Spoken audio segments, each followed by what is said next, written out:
Hi Sean, this is Tim Tapp, and thank you for the opportunity to share this brief video. I'm going to set the stage as this is typically an introduction, about a 7-slide presentation that I do for my healthcare finance students. And here's how I start that. I'd like every one of you to envision that it is January 1st, New Year's if you will. And if I was to ask you what do individuals traditionally do on New Year's Day, most people would say make resolutions. Businesses create forecasts.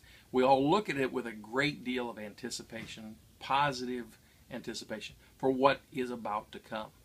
One of the things we have learned, though, in the absence of a program that I have named the Fitness program, the word fitness as an acronym for 7 steps, is that if we don't have a process of some kind, both our individual goals and our business goals are doomed to fail. So let's start. The F for fitness stands for focus. Now, each individual should have a focus using the analogy to fitness of where they want to be health-wise by the end of the year.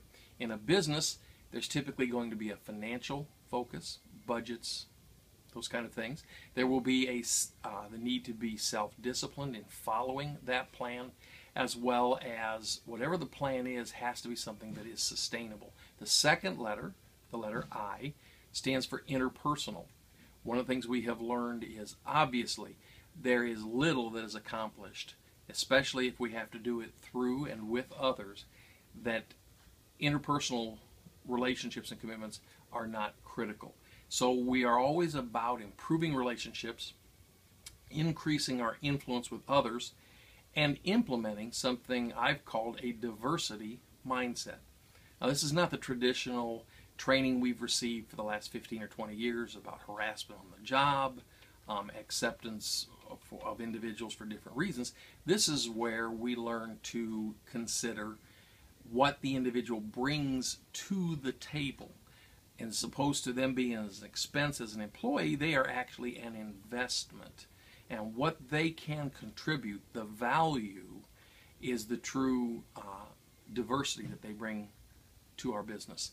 Training is the T in fitness. One of the things that we'd like to think of in the case of training, maybe similar to tutoring, would be that the whole goal is to improve our personal efficacy, our ability to produce a certain outcome. And businesses have learned over the years that the investment in employees, in training, can, if developed correctly, produce an ROI, a return on that investment. And it also has been proven to increase longevity, reduce turnover, and show, and improve morale. So one of the things we want to implement is a long-term training or development program. The N in fitness, we laughingly consider it nutrition.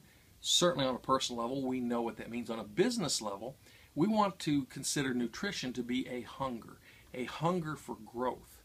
We've learned over the years that if we're not advancing, if we're not growing, we are almost the equivalent of being nutritionally poor.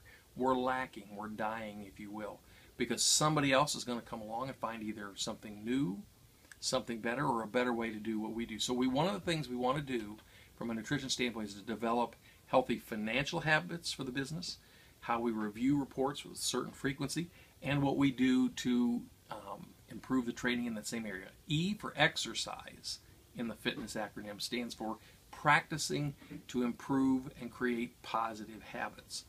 We want to make sure that what we do well, we continue to do.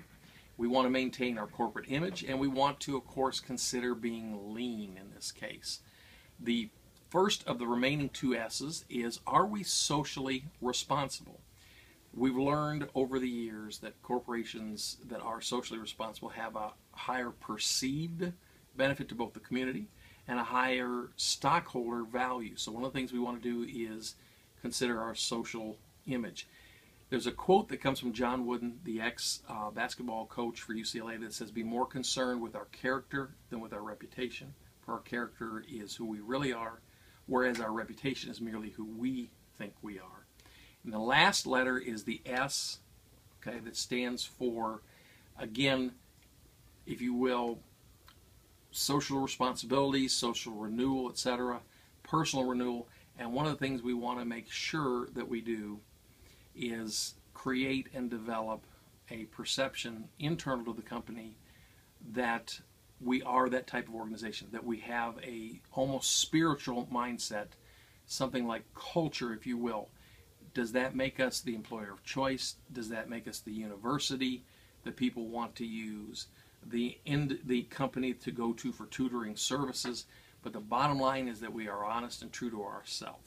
So I want to thank you. That should be very close to 5 minutes. I want to appreciate the opportunity to share this with you and get your feedback. Thank you very much, Sean.